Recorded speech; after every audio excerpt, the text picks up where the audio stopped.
বৃন্দাবন থেকে কৃষ্ণ যাচ্ছে মথুরায়। ব্রজগোপীরা বলছে আমরা যেতে দেব না। কৃষ্ণ বলছে আমি তো যাব, দুদিনের মধ্যে ফিরে চলে আসবো, এত ঝামেলা করার কোনো মানে আছে কি?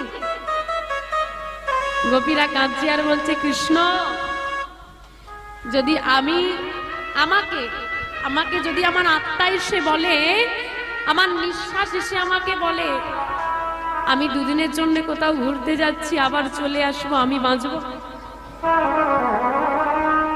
তুমি তো আমাদের আত্মা, তুমি তো আমাদের নিঃশ্বাস। দুদিন ছাড়ো 2 ঘন্টা চলে গেলে যে বাঁচবো না আমরা, এরা ভাই ভাই।